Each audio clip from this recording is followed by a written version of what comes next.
Welcome. This is BibleStudyw with KingCzol podcast, episode 36. We're in the 36th episode. That's over 6 months of content. Doing every Saturday between 12 and 8 p.m. Um, it's a podcast and a Bible study, which is basically read scriptures. It means we don't know. We investigate it, find the truth. Uh, Sometimes, the truth is in there. Sometimes you gotta search for it. With that being said, let's go ahead and dive into this right here. Okay.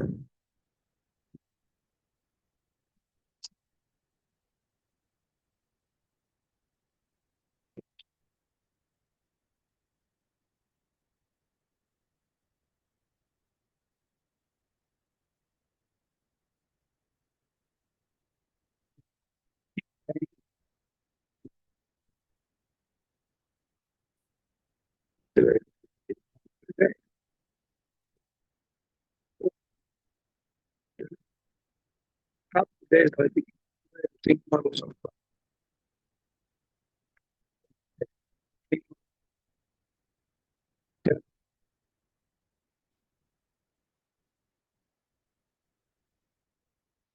Let's see.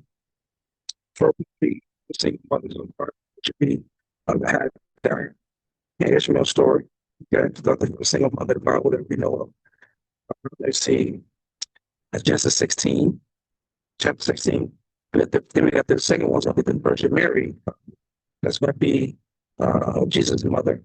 Luke, first chapter, 26 to 35. Story.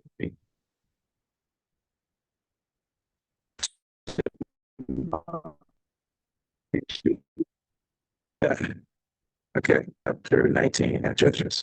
We'll talk about that right there. And if you follow me right now, make sure you like and share. We post this Bible study. Okay. All right, so first we're going to go into right now is going to be uh,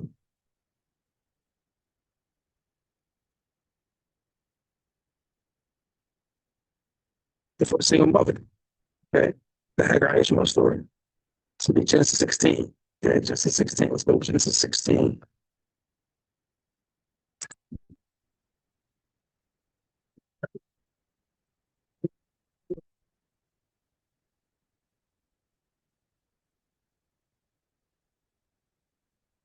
We get to that. Let's go ahead.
foundation, talking about talking about things that we need to know. To don't be history, to be history by doing the same stuff over and over again. You don't look in the past, you look to the future. So that's important to look at the past. So you don't be stuck in the past. Okay. I think that's important.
So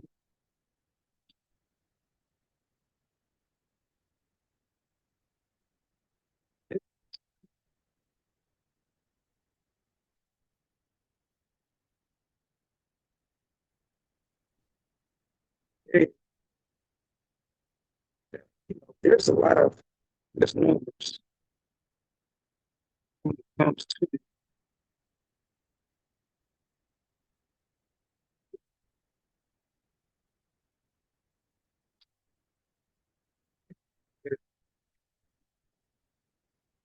sins, right? But just because something is a sin doesn't mean that it can't be forgiven, because all sins can be forgiven. So blasphemy, that's something we gotta really understand. Everybody makes mistakes. We all make mistakes, but it's about how you recover mistakes, how you for mistakes. I think that's what the lessons in this prophecy was going to be about. Uh, it's more bigger than most, you know. It's very easy to sit there and to not understand the overall concept of is going to work in. And I think that's the issue when we have these conversations.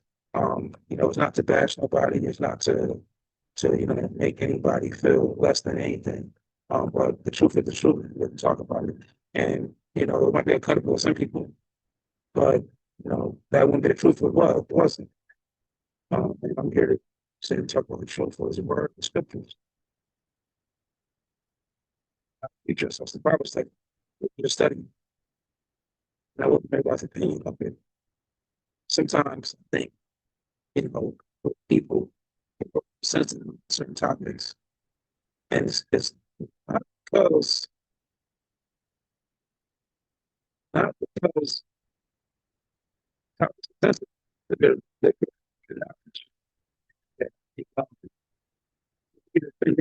sensitive because they might relate to some of the stories. But guess what? That's what the whole point of the Bible is. So you can relate to the stories. But we're all sinners.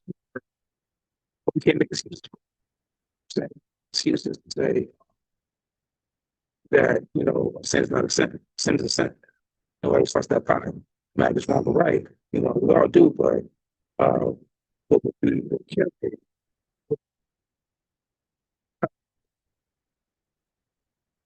Yeah, that's what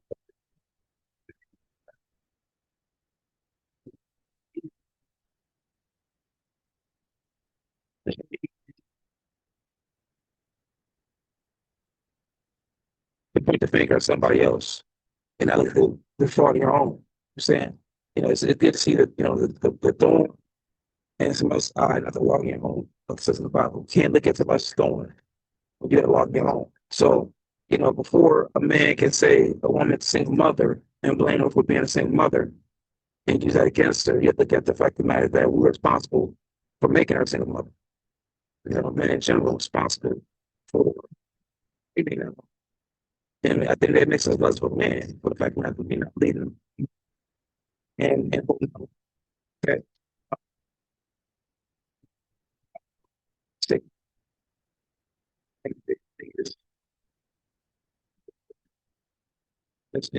why are you single? Because the question is going to be one or two things. You're going to say it's his fault, or you're going to say it's your fault. And either way, I'm not going to judge you. It gives insight to you to think things about it. Because you might see it one way, and another person sees it another way. So, yeah, the way it may be seen. Okay.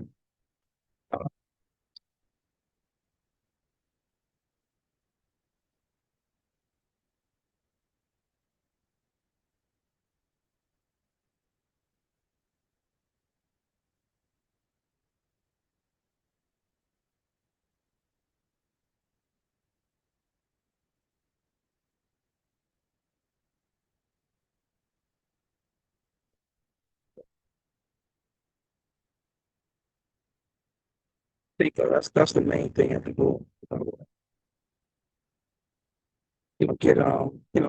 get twisted when they think about the whole this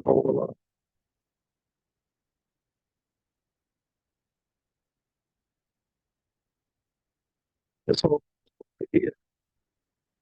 It's not about being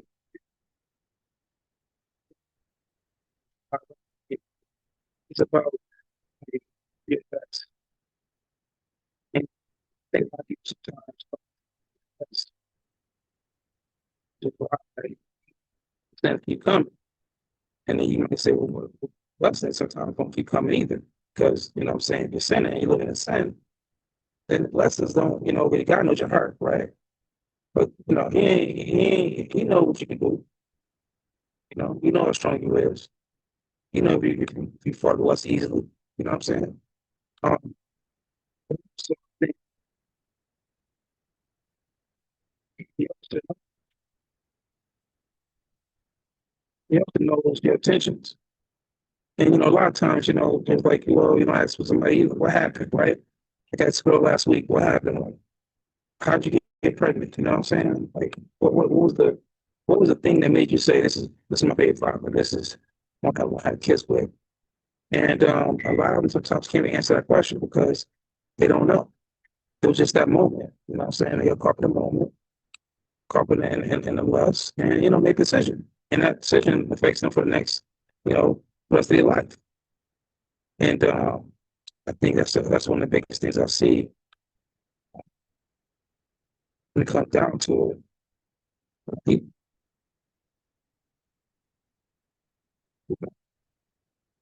but at the end of the day, this is something that I think we all take part of. You know what I'm saying they get to understand like the method behind a lot of these things. So sometimes it's bigger than just we have a kid with somebody, or what I'm saying. It's bigger than that. Um, it's bigger than just you know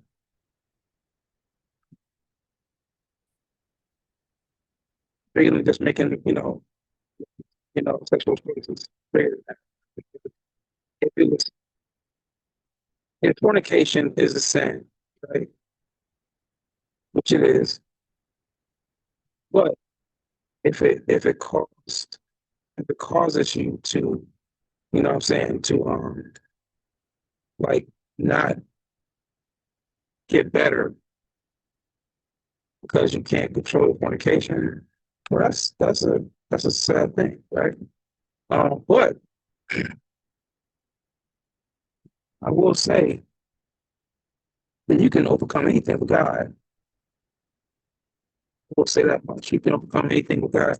God, at the end of the day, is the key. Prayer, fasting, things in that nature. That's how you overcome lustful intentions, right? All right. So, with that being said, to this Bible study, right? So, my name is KingCzol. This is the Bible study with KingCzol podcast, episode 36. Okay. So right there, it's episode 36. That means every Saturday for the last past over 6 months. We've been doing this. So you can go check out everything else on YouTube. Type of KingCzol, KingCzol. They have videos. Videos.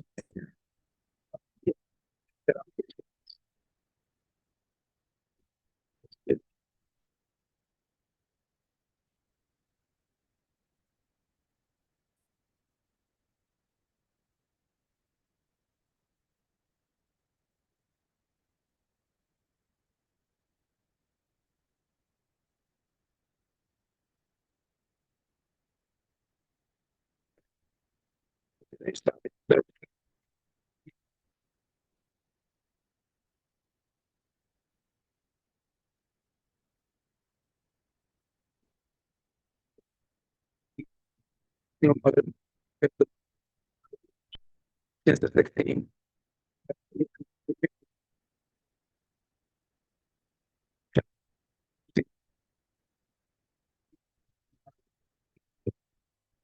Genesis 38. Man, we have the Concubine of Gibeah.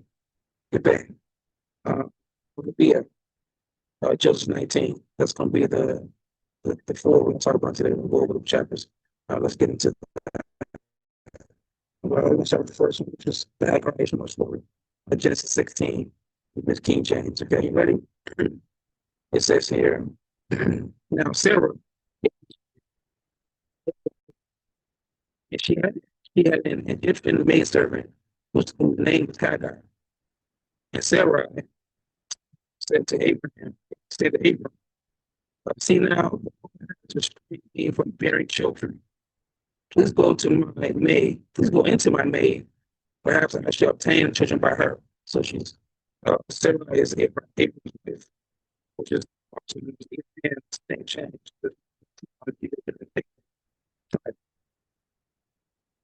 You know,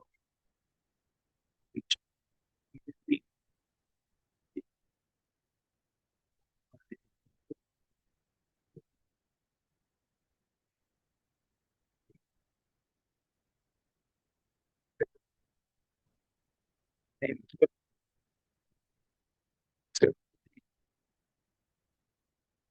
put the names down, statute, judgment, and commandments, and follow them and did the right thing. So it's in there to begin the book of Genesis. Episode 16. I mean, not episode, Genesis 16. So, yeah, let's continue. Okay. So I said, he said, please go into my maid. Perhaps I shall obtain children by her. So she's telling Abram to go into her maid. Okay, to have children with her maid. Abram heeded the voice of Sarah. So he listened to Sarah. Okay. Then Sarah, Abram's wife, Sarah was a wife. She was married to him. They took Hagar, her maid, the Egyptian, and gave her to her husband, Abram, to be his wife. Okay? Let me make that clear. She gave him, okay? She gave her to him, her husband, to be his wife. Okay? That's important to understand. After Abram had dwelt 10 years in the land of Canaan, she went in to after Abram had dwelt 10 years in the land of Canaan. So he went into Hagar and she conceived. And when she saw that she had conceived, mistress became despised in her eyes. Okay? So Yeah, that's just came to our times. It's Sarah, he said to Abraham, my wrong be upon you. I gave my maid into your embrace. And when she saw that she had conceived, I became despised in her. Lord, judge between you and me. Okay. So Abram said to Sarah, indeed, maid is in your hand to do her to do her as you please. And when Sarah dealt harshly with her, she fled from her business. Okay, so his wife, which is Sarah, started to treat, Hagar women, you know what I'm saying? And uh, she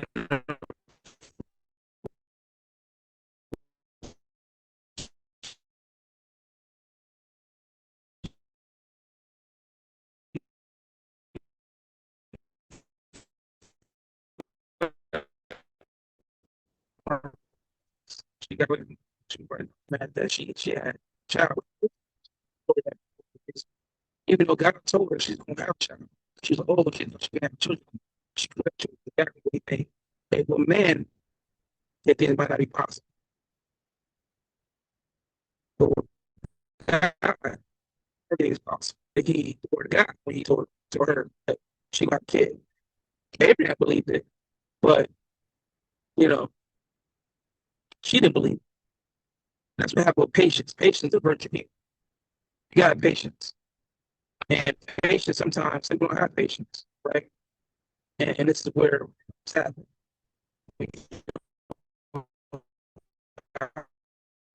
Patience. You have to have patience.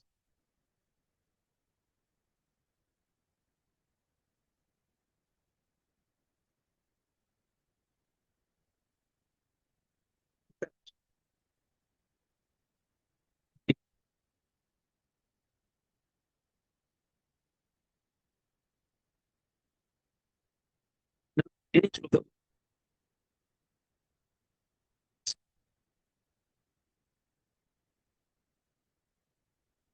he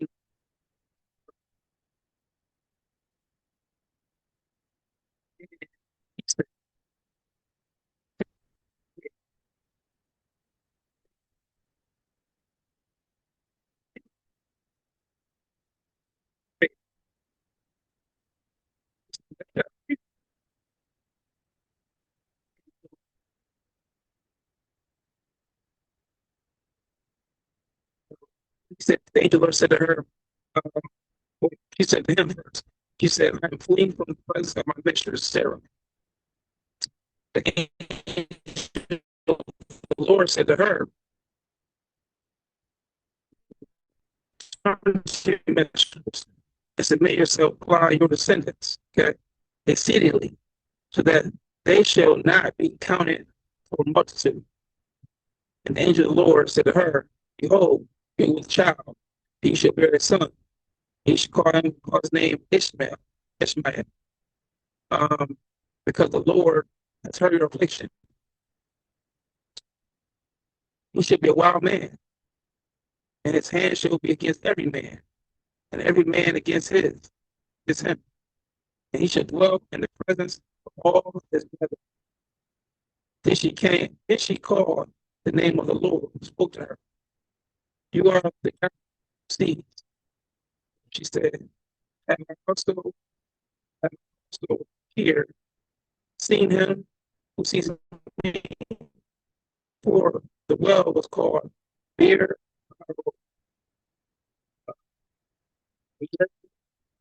between Kadesh and Berea.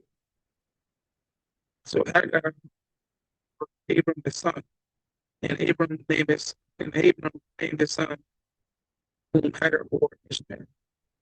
Abram was 86 years old, and Hagar bore Ishmael to Abraham. Okay, he was 86 years old, he was a pretty old man at the time. Okay. I think a lot of times, you forget that, we make the decisions in our life. We have doors we go to open. You can go left or right. In this case, she was a maid servant. She didn't really have a choice. She was living with them. I'm saying it wasn't her fault that, Sarah couldn't bear no children. It was her fault. Um, but nevertheless, she gave it to him to have another wife, to make children. And when she made children, made a child with Abraham, um, the wife didn't like that. And we gotta ask ourselves sometimes, why are we so impatient? Why are we so impatient to God's word? Why do we go against his word so much? What do we gain out of that? The answer is nothing. Okay? That's the answer. We gain nothing out of being disobedient. But headache problems. That's what we gain. Right? Like, the story is, God still blessed that one, that child. You know, um, and again, when Abraham was like, debating that was a synopsis of the story. There's a more full length of the story that goes a little deeper, but another part of that scripture. But when Abraham's like, what should I do in a situation, God? Because he knows, he see what she like, told me to do. You know what I mean? I did it. And he told God told Abraham, listen to your wife. So again, he's married to his wife first. You know what I'm saying? The first wife, he had Sarah. And even though she was, being being mad and jealous and causing problems in the relationship between him, her, and the handmaid servant, I still say to him, listen to your wife. Because that's your wife at the end of the day. And at the end of the day, if it's a problem, you have to solve it. Well, listen, what I'm saying, it didn't fine, but y'all, she chose you know, to use the sand service she had, the handmaid, they made with you. Now she would kick her out, you know. But don't worry about that. I'll take care of that. Make sure she good. But you, same wife, you know. So yeah, sometimes you gotta listen to wife. There's a time and a place for everything. Okay. This is what's right here. Purpose was for Hagar to have that kid, was give that kid to Sarah. It wasn't be a relationship with him, was to be his husband like that. It was to have a child with that man. She had children she couldn't bear. She was a surrogate mother. Probably a surrogate mother, even though they said that she gave to it to give to be white, but in the day, she was a surrogate. That was the main purpose of that situation. You know, was to make a big child she could have. Okay.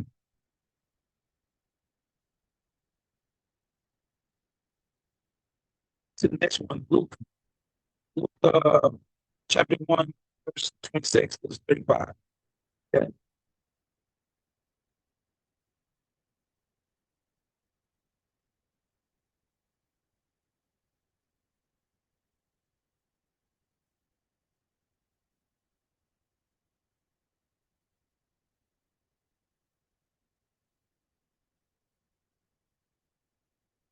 Says now, in the 6th month, the angel Gabriel was sent by God to the city of Galilee named Nazareth. Okay, to a city of Galilee named Nazareth, to a virgin, to a man whose name was Joseph, of the house of David. The virgin's name was Mary. And having come in, the angel said to her, rejoice, highly favored,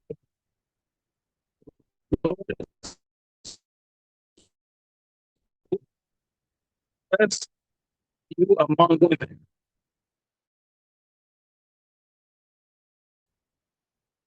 So he walked in the house.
Start with that introduction right there. Back now.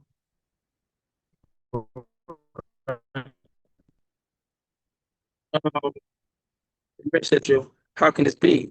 Since I do not know. Hold on, let's go back to the. But when she saw him, she was troubled, as it's saying, and consider what manner of greeting this was. This is Luke, first chapter, 29 right now.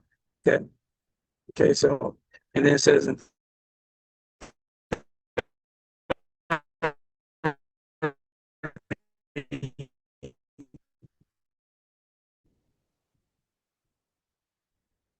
then the angel said to her, "Do not be afraid, Mary, for I have found favor, for you have found favor with God."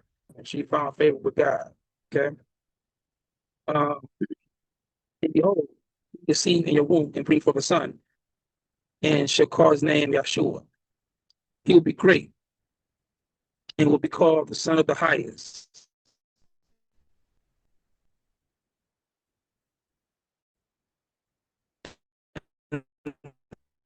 The Lord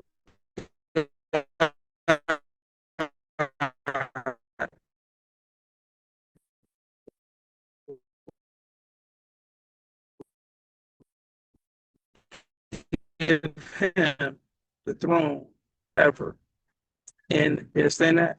And of his kingdom are Yeshua. Okay. Since I do not know a man.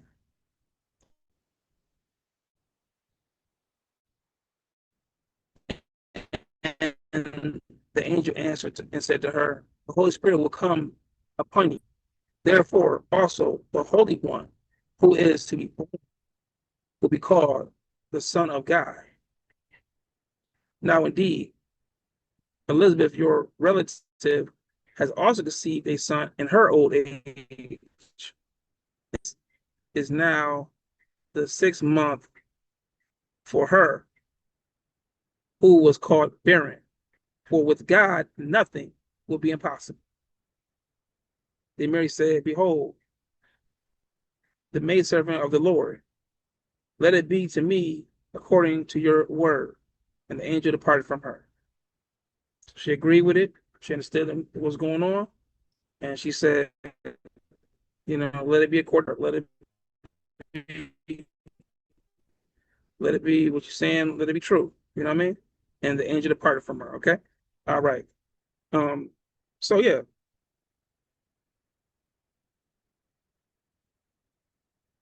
it gets better. Okay. It does get better, you know. But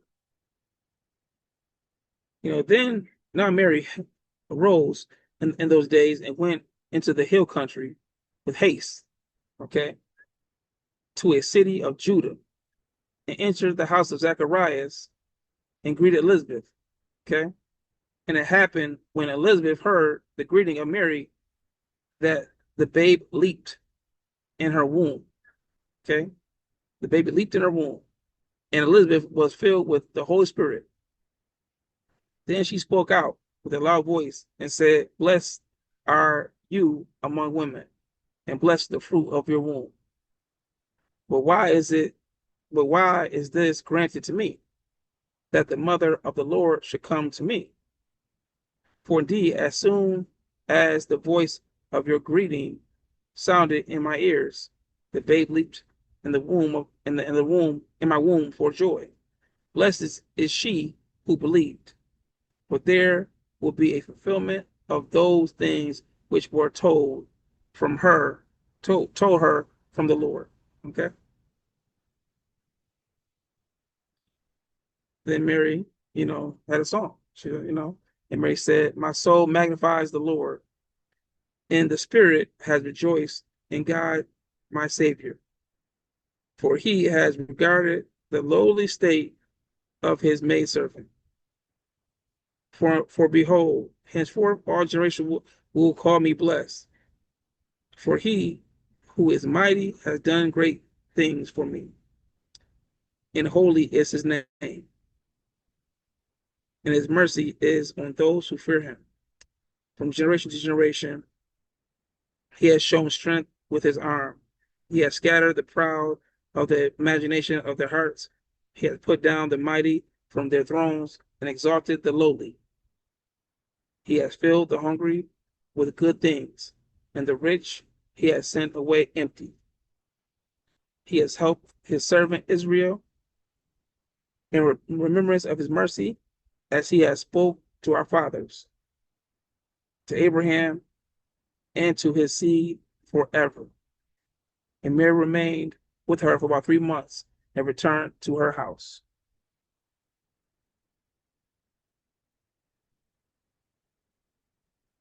Now Elizabeth's full time came for her to be delivered, and she brought from forth a son. When her neighbors and relatives heard how the Lord had shown great mercy to her, they rejoiced with her. Okay.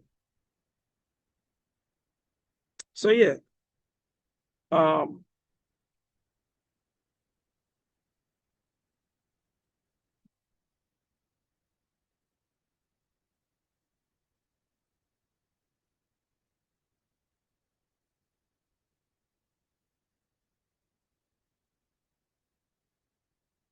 so it was on the 8th day that they came to the circumcise the child, and they would have called him by the name of his father, Zacharias. His mother answered and said, "No, he should be called John." But they said to her, "There is no one among our relatives who is called by this name." Okay, so they must have been naming their kids after people in their family. Okay, right? And he asked for a writing tablet and wrote, saying, "His name is John." So they all marveled. Immediately his mouth was open and his tongue loosened, and he spoke, praising God. Then fear came on all who dwell around them,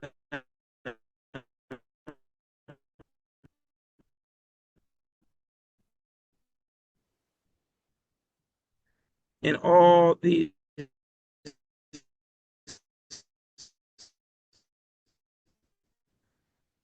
saying were discussed throughout all the hill country of Judah, or Judea, and all those who heard God Israel and redeemed his people. Okay, and has raised up a horn of salvation for us in the house of his servant David, as he spoke by the world began, that we should all who hate us, to perform the mercy promised to our fathers, and to remember his holy covenant, the oath which he swore to our father Abraham, to grant us that we, being delivered from the hand of our enemies, might serve him without fear, and holiness and righteousness before him all the days of our life. And you, child, will be called the prophet of the highest, for you will go before the face of the Lord to prepare his ways, to give knowledge of salvation to his people by the remission of their sins through the tender mercy of our God, with which the day spring from the from on high he has visited, to give light to those who sit in darkness and the shadow of death, to guide our feet into the way of peace. So the child grew up and became strong in spirit, and was in the deserts to the day of his manifestation to Israel. Okay. All right, let's look chapter 1, from 26 to 80. Okay. So that's how Mary came about. She didn't even know what's going to happen. The angel of the Lord just came to her one day and just said, "Hey, you about to have a child. You gonna name him Yeshua. Yeah, he's gonna be, the light of the world." This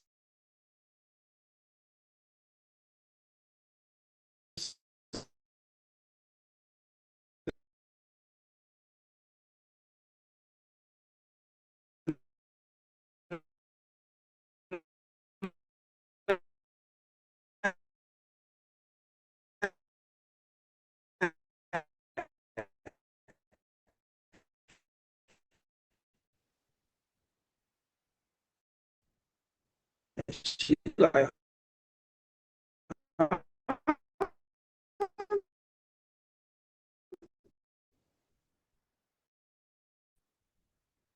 me. It made sense, you know. But guess yeah, that was Luke, chapter 1, 26 to 80. Okay, that was the birth of the Virgin Mary and the birth of Jesus, and also John as well. And if you didn't know, Jesus and John was cousins. Okay, yeah, Mary and Elizabeth was cousins, first cousins, to be exact, and they both were blessed. You know, both had um very blessed people in their wombs, children. Okay, and I don't believe neither one were married at the time, but I believe Mary wasn't married at all. She wasn't married to Joseph at the time when she had the baby. Okay, out of wedlock, but she was married to the Lord, and that's what we got to really understand here. Things don't always happen the way you think it's supposed to happen. Um, and get told her what was going to shift for her, and then she succeeded. You know what I'm saying? That was God, part flesh. Born again into the flesh. Okay, the first time that's ever been done that we seen in the Bible, heard of. So, um, therefore, that's important to understand. Yeah, the Nephilims also had, part God in them too, but angels and God Himself is two different things. That was God's only begotten Son. Okay, the only Son that He had, that He was claiming. Understand? All right. Let's go on to the next one. It's going to be the story of Tamar in Judah. That's going to be in Genesis 38. It's in Genesis 38. All right.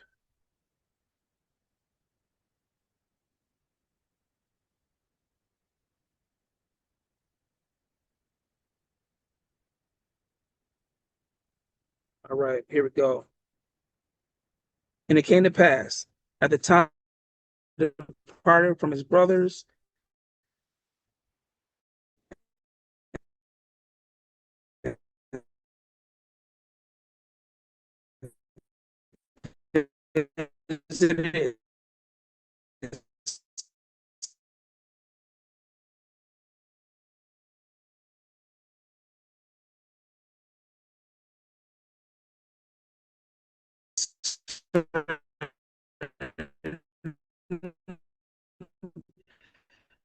a Adulamite, there a daughter of a servant married her and went into her. His name his name Onan bore a son, and called his name Shelah. He was, you see, he was at Shezib when she bore him. Then Judah took a wife for her, for his firstborn, and her name was Tamar. So it said, then Judah took a wife for So he basically was, got a wife, what I'm saying, for his oldest son, his firstborn, it says here. And her name was Tamar. But Judah's firstborn, was wicked in the sight of the Lord. Okay, so whatever he was doing, is wicked. Okay, in the sight of the Lord. And the Lord killed him, it says here. Okay, so back then, even now to this day, the Lord wants you gone, man, you gone. Okay, make that clear.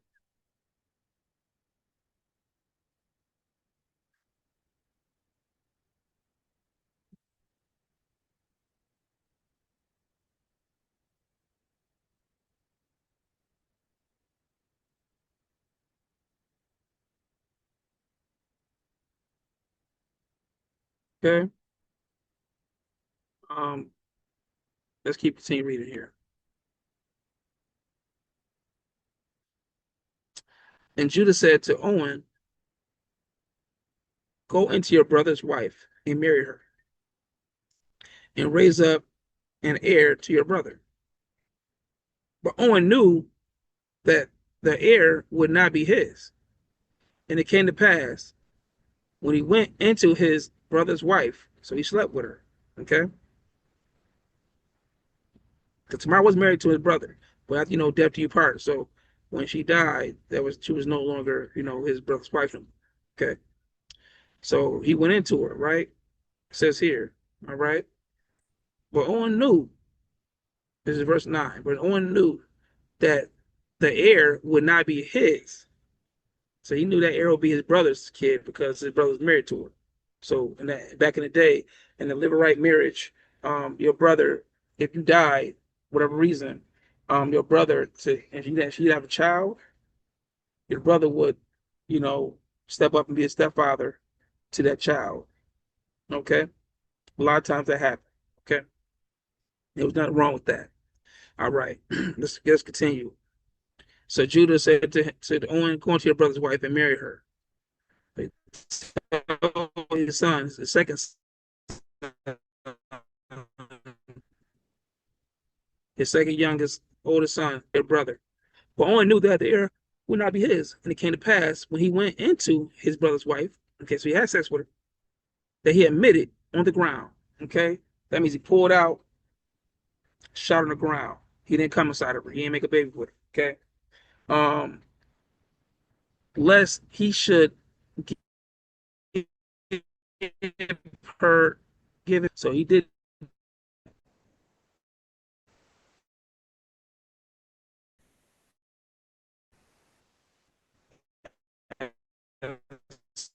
Right, like, nah, I'm gonna sleep with her, but I ain't gonna. And please the Lord. Okay, so he pulled out and bust on the ground. It displeased the Lord, it says here. Therefore, he killed him also. So God struck him down too. Yeah, he struck down Owen, and he struck down her husband. So that's two people got murked. Okay. Mm-mm-mm.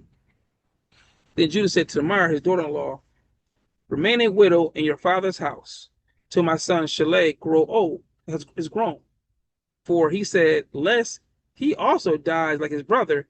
And Tamar went and dwelt in her father's house. Okay? Because they thought maybe she might have been cursed. Because two brothers done died messing with her. So, yeah, you go and dwell in your father's house over there. Okay? For my son dies too. You know what I'm saying? So he didn't want his baby son, his youngest son, to die either. You know what I mean? So, she left and dwelt in her father's house. Now, in the process of time, the daughter of Shua, Judah's wife, died. So Judah's wife dies. So he don't got a wife no more. You understand? He's a single man now, widowed. Okay, and Judah was comforted, and went up to his sheep shearers in Timnah. He and his friends, he and his friend Hira, the Adullamite, and it was told Tamar, saying, "Look, your father-in-law is going up to Timnah to shear his sheep." So she took off her widow's garment. Stop right there. Okay, what did she do? Remember, she was married to his oldest son. Okay, they didn't have no kids together. And the second son, he pulled out, let off on the ground. God struck him down, killed him. The third son was too young to marry her. He told him, "Give me a little bit of time, I'll let you marry him." But I don't think that happened. So what she did, took things in her own hands. She took off her widow's garment, covered herself with a veil. That's the veil of your face, right? So you couldn't see the face like that. Okay. And wrapped herself. Okay, covered herself up, right?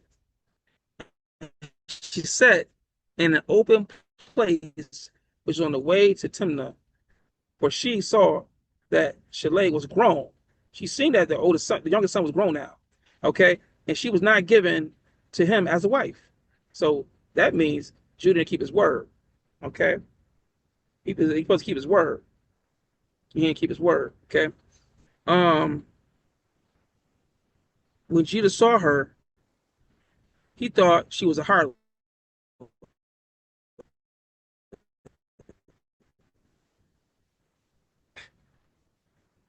Thought she was a prostitute. Thought she was a hoe. Okay, that's what he thought. Okay, thought she was for the streets. Why he thought that? Well, maybe because she was where she was at. I don't know. But where she was at, what she was wearing, obviously he thought, you know, she was looking for something.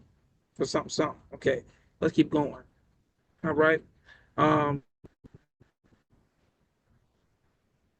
when Judah saw her, he thought she was a harlot because she had covered her face. So I guess back then the harlot would cover their face with a veil. All right. So you got to break this down a little bit because it is important to get every detail about this situation so you understand where we're going.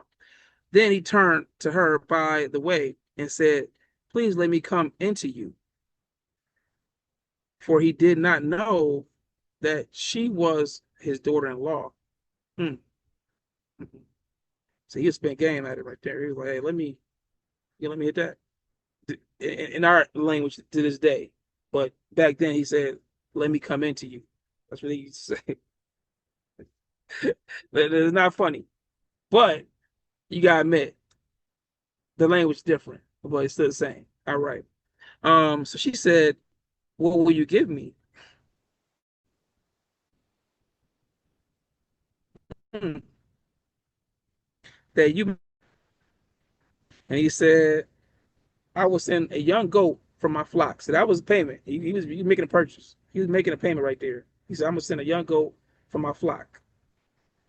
So she said, "Will you give me a pledge till you send it?" Hmm. That means you gonna give me a little something till you send that goat. I need some collateral. Okay.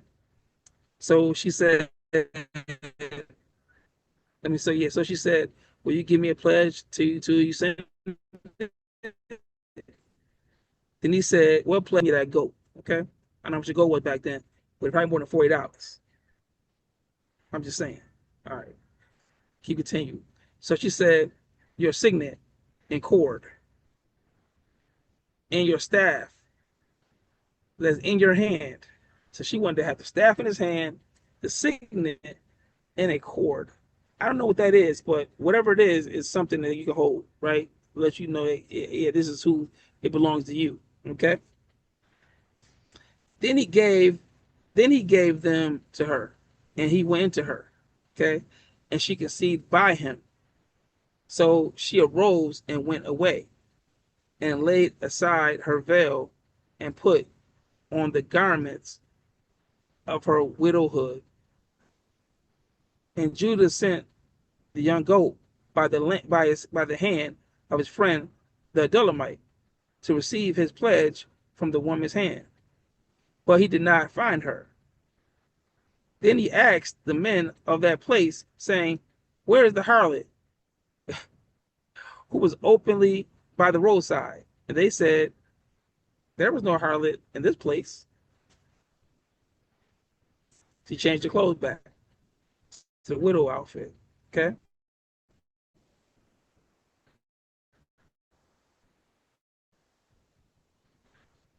And it came to pass your daughter-in-law has played the harlot. Furthermore, she is with child by harlotry. So the word got around. Hey, your daughter-in-law got pregnant by somebody, and she ain't married to nobody. So you promised your son to her. She sleeping around. Okay. So Judah said, "Bring her out and let her be burned." He wanted to literally burn her in a fire. Okay. He's ready to kill her. You understand? When she was brought out, she sent to her father-in-law, saying, "By the man to whom these belong, I am with child." And she said, "Please determine whose these are, the signet and the cord and the staff." So Judah nudged them and said, "She has been more righteous than I, because I did not give her to Shaleh, my son." And he never knew her again. Now it came to pass at the time for giving birth that, behold, twins were in her womb. And so it was, when she was giving birth, that the one put out his hand, and the midwife took a scarlet thread and bound it to his hand, saying, "This one came out first." Then it happened, as he drew back his hand, that his brother came out unexpectedly. And she said, "How did you break through this breach to be upon you?" Okay, this breach be upon you. Therefore, his name was called Perez. Afterward, his brother came out, who had the scarlet thread on his hand, and his name was called Zerah. Okay, so he put his hand out through the womb like this.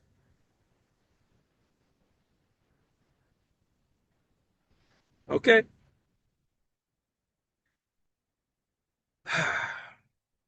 so that was the story of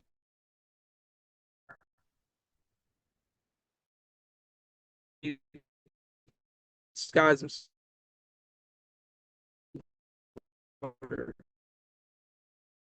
He still did it.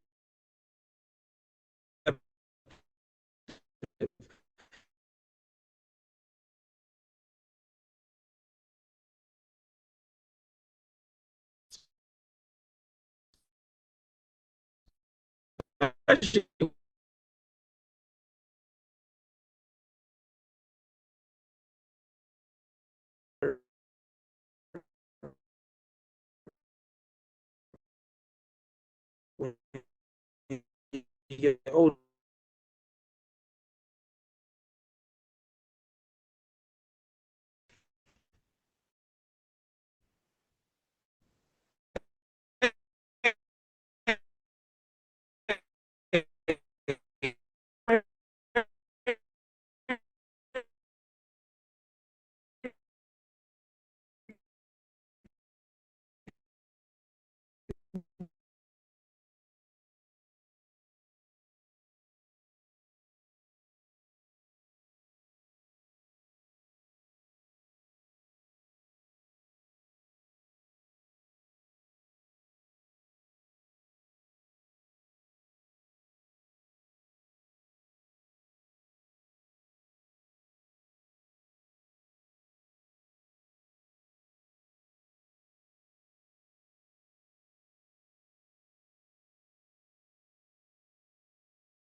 So yeah. Um, you know, we back now. So my bad. So yeah. Um, that's what happened with with Judah and Tamar, man, because yeah, he was wilding out. Again, we're not gonna sit there and say because Tamar might have been cold, but regardless of the situation, she had a veil over her face, so you thought she was a prostitute. You thought she was a pro. But back then, I guess they must have covered their face, so you thought she was a harlot, and she had a different outfit on too. Whatever outfit she had on, he was attracted to her. He said, "Let me come into you," okay? And at the end of the day, it's his fault because you shouldn't be sleeping around fornicating anyway, okay? But it doesn't matter. He did it, okay? And you gotta understand something. What I feel about it like this is like there ain't no mistakes. You ain't make no mistakes. You know what I'm saying? You made a child, you made a child. You didn't pull out, you didn't pull out. You pull out, you pulled out. You know what I mean? And I'm just saying, being realistic here, because a lot of times that's the problem. We don't be realistic. And the thing about this is this. Um, nah, man. You know, you definitely if you're gonna do it, understand what you're doing. And I think you know, you don't understand what he was doing. But he didn't think nobody was gonna notice. He didn't think that little secret was gonna get out. Him messing around with them little, 304s. He didn't think it. But she wasn't 304. Instead, she was supposed to be his youngest son's wife. And she took him out of her own hands and said, you know what?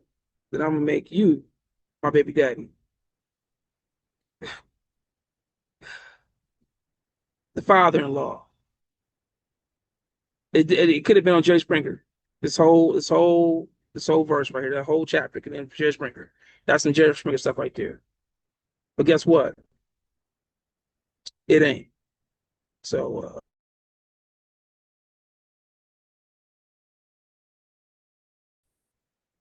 let's go to the last one.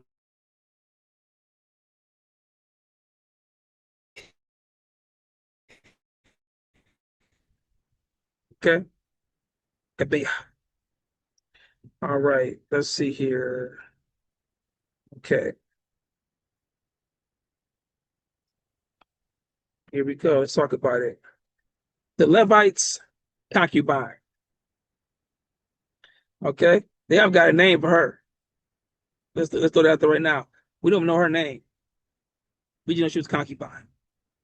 And she's a baby mother. She had a kid. I don't know. We know it was baby daddy who what baby daddy was. See, and this is where the story gets good because they ain't put her name even in the Bible.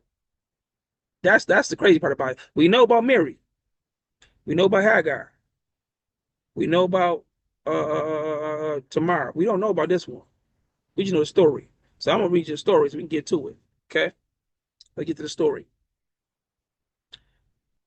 And it came to pass in those days when there was no king in Israel.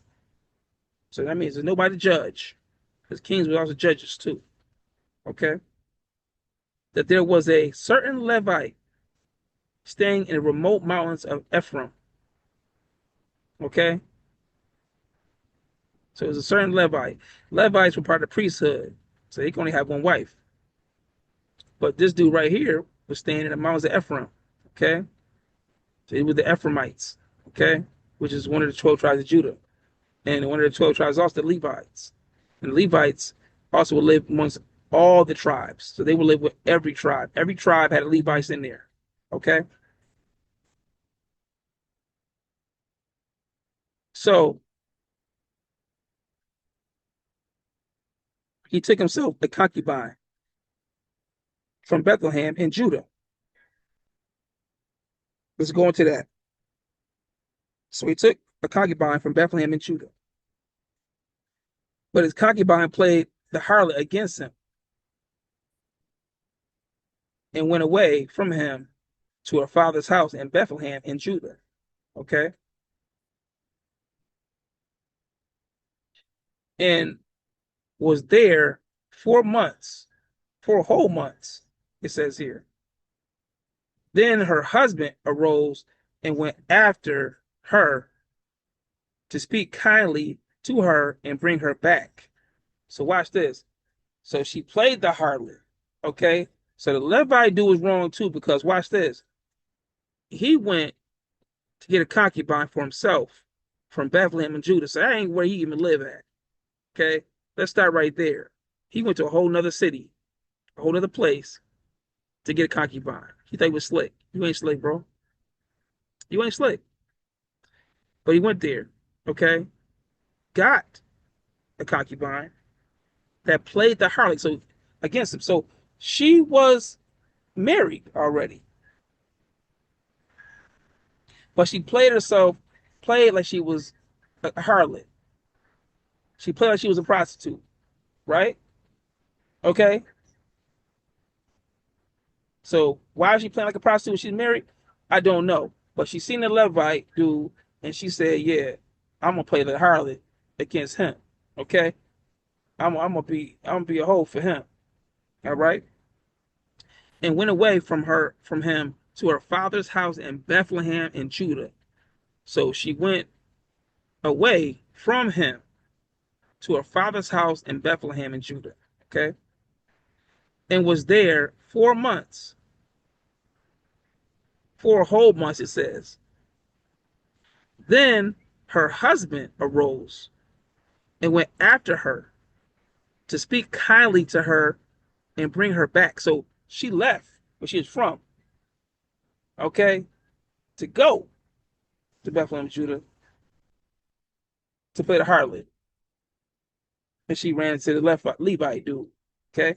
Now, I don't know if it says his name here. It don't, but we don't get into that. But her husband rose and went after her to speak kindly to her and bring her back, having his servant and a couple of his donkeys with him. So she brought him into her father's house. Okay. And when the father of the young woman saw him, he was glad to meet him. Now his father-in-law, the young man's father, young woman's father, now the father-in-law, the young woman's father, detained him, and he stayed with him 3 days. So they ate and drank and lodged there. Then it came to pass on the 4th day that they arose early in the morning, and he stood to depart. But the young man's father said to his son-in-law, refresh your heart with a morsel of bread, and afterward go on your way. So they sat down, and the 2 of them ate and drank together. Then the young woman's father said to the man, please be content to stay all night, and let your heart be merry. And when the man stood to depart, his father-in-law urged him. So he lodged there again. Then he arose early in the morning on the 5th to depart. But the woman's father said, please refresh your heart. So they delayed until afternoon, and both of them ate. And when the man stood to depart, he and his concubine and his servant, his father-in-law, the young woman's father, said to him, look, the day is now drawing toward evening. Please spend the night. See, the day is coming to an end. Lodge here, that your heart may be merry tomorrow, going away early, so that you may get home. However, the man was not willing to spend that night. So he rose and departed and came opposite Jebus, that is Jerusalem. So he came opposite of Jerusalem. With him were the 2 saddled donkeys. His concubine was also with him. They were near Jebus, okay? And the day was far spent.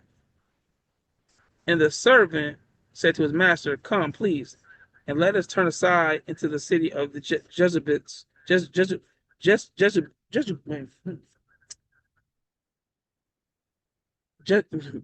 Jebusites, and lodge in it. But the master said to him, we will not turn aside here into the city of foreigners who are not of the children of Israel. So they were not of the children of Israel. we will go on to Gibeah. Okay. So he said to his servant, "Come, let us draw near to one of these places and spend the night in Gibeah or in Ramah." And they passed by and went their way. And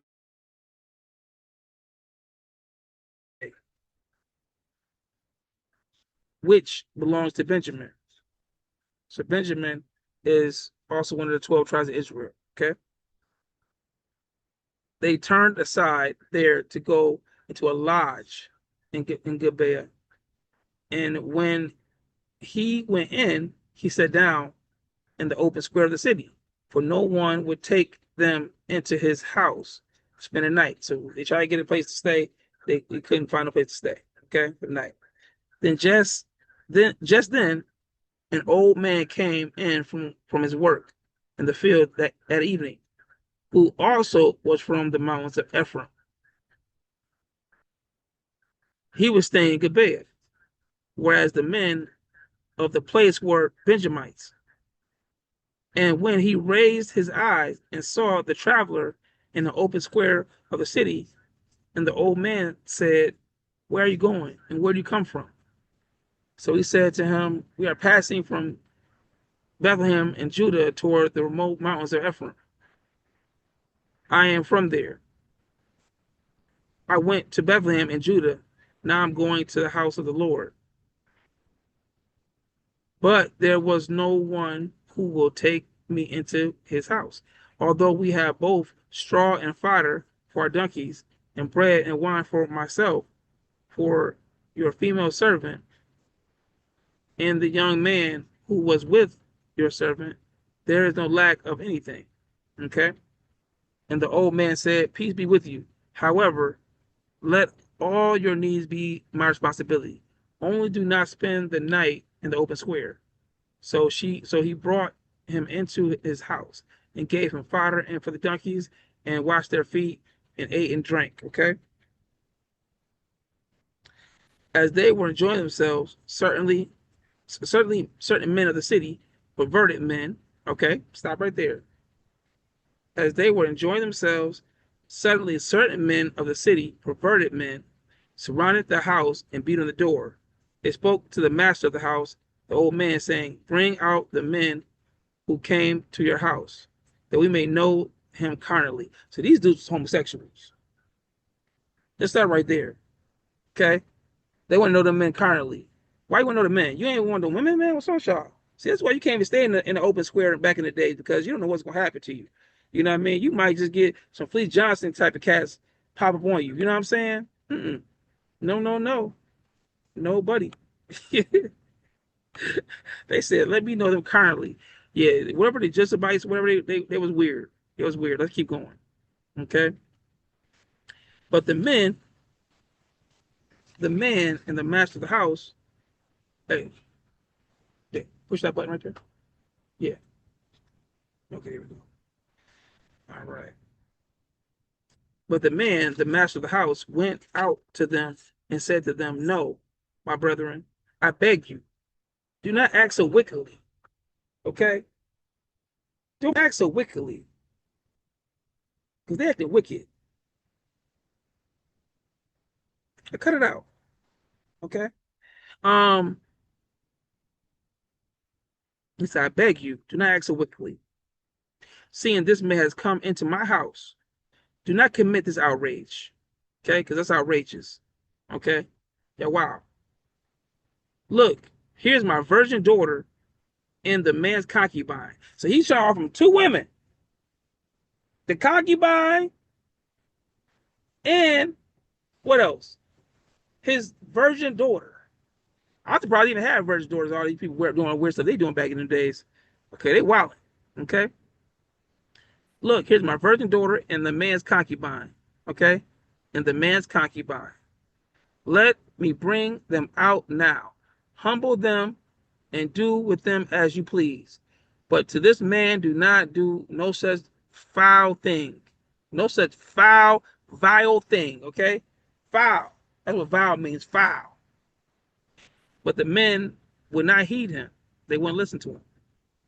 So the man took his concubine and brought her out to them, and they knew her and abused her all night until morning. And when the day began to break, they let her go. Then the woman came as the day was drawing and fell down at the door of the man's house where her master was, till it was light. When her master arose in the morning and opened the doors of the house and went to go out his way, there was his concubine fallen at the door, dead at the door of the house, with her hands on the threshold. And he said to her, "Get up and let us be going." But there was no answer. So the man lifted her onto the donkey, and the man got up and went to his place. When he entered his house, he took a knife, laid hold of his concubine, and divided her into 12 pieces, limb to limb, and sent her throughout all the territory of Israel. And it was, and so it was, that all who saw it said, "No such deed has been done or seen from that day that the children of Israel came up from the land of Egypt until this day. Consider it, confer, and speak up." Mm.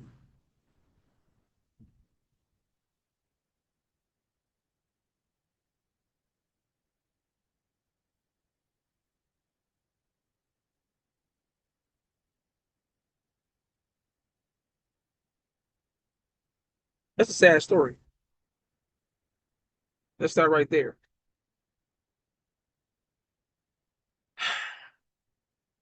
That concubine been through it. You know what I'm saying? It all started, if you go back to the beginning, it all started because there was no king of Israel at that time.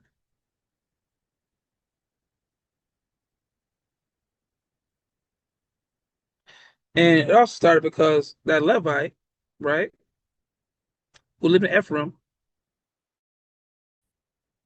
wanted to have sex. So he took him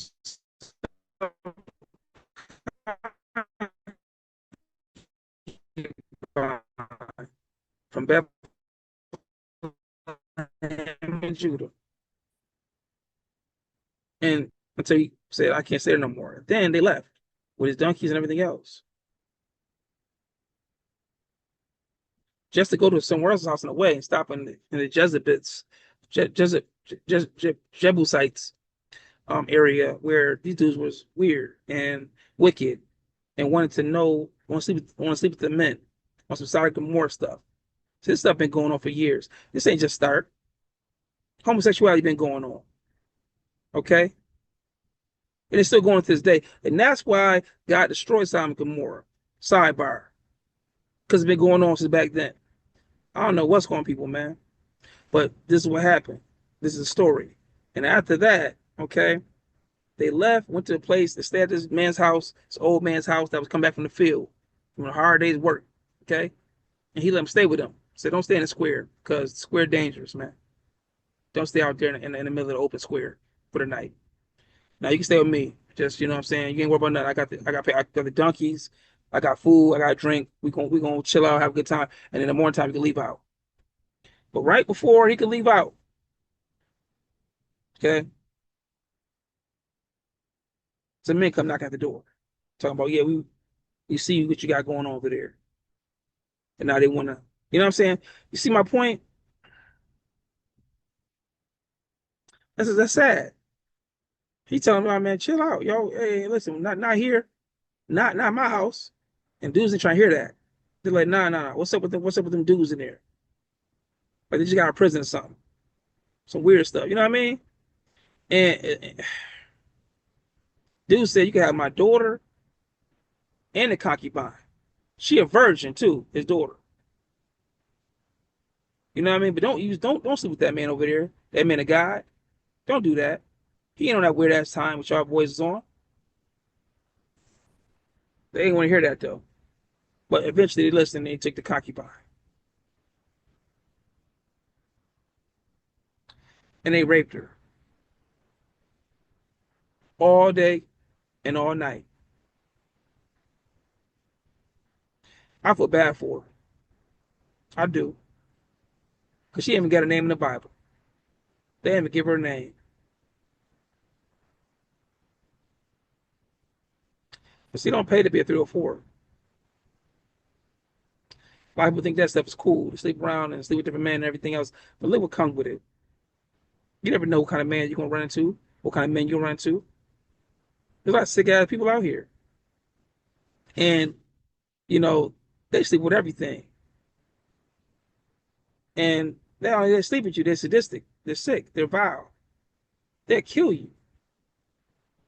We don't know how many men that might have been. It might have been 100 men that slept with this woman and killed her. Yes, woman, you can die from having sex too much. You know what I'm saying? You can die from that. You never know what's going on with these dudes. These dudes could have been, you know what I'm saying, porn stars damn near. My point I'm trying to say is this. They did this to this woman, okay? And it's sad because just because she's a concubine doesn't mean she deserved to die. Um, and just because she's a concubine, she had a family. She had a father that cared about her. But when you're dealing with these YNs, man, they're sick in the head sometimes. You know, there ain't no choice but to do what you gotta do. And, you know, the old man, he stopped her from sleeping with the man, but he couldn't stop him from sleeping with the concubine. They was leaving with something, unfortunately, and they ended up leaving with the concubine of Gibeah. Okay, and the crime was sad because they violated that woman. They abused her bad, and I don't know what they did to her, but it says they abused her. So they had sex with her and they abused her. Whatever that meant, they did something bad to her. Okay, to the point where she died. She made it to the doorstep of the house with her hand on the threshold of the door and died right there. Okay. Um, her sacrifice will not be forgotten though, because it could have been worse. They could have took that man and did the same thing. They could take a 60-year-old virgin daughter and did the same thing.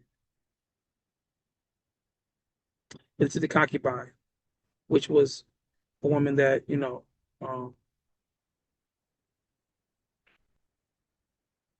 was not married to him, but having sex.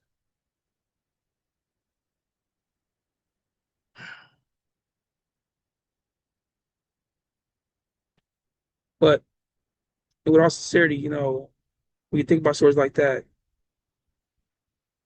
it's kind of sad. It's real sad. That Lily is at the door with her hand out, dead, all because of the foul thing they did to her.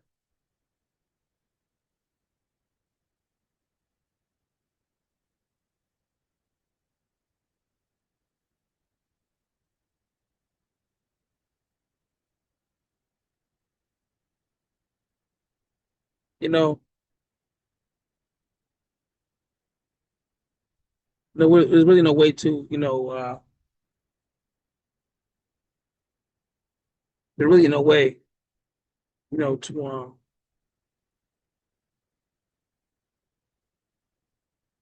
when you think about that, you know, there's really no way to really to sum that up. Besides, it's just sad. And there was a lot of people that's wicked back then. Okay, the man was wicked and thirsty and sick. But yeah, Moral story is people, you know, she was unwed and she was concubine. Um, and at the end of the day, her being a mother didn't matter to those men or anything. It didn't matter who she was with. They didn't matter. They were like, you ain't from here. So it didn't care. So yeah. But that's the been the Bible study for the day.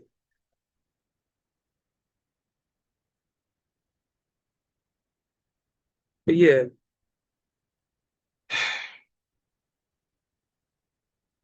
this is episode 36, Bible study with KingCzol the podcast. Um, and I see you guys next week. It'll be mm, mm, mm. June 6th, people. June 6th is the next Bible study. So I'll see you then. You guys have a great Sabbath. The ones of you still enjoying it. I'm still enjoying my Sabbath.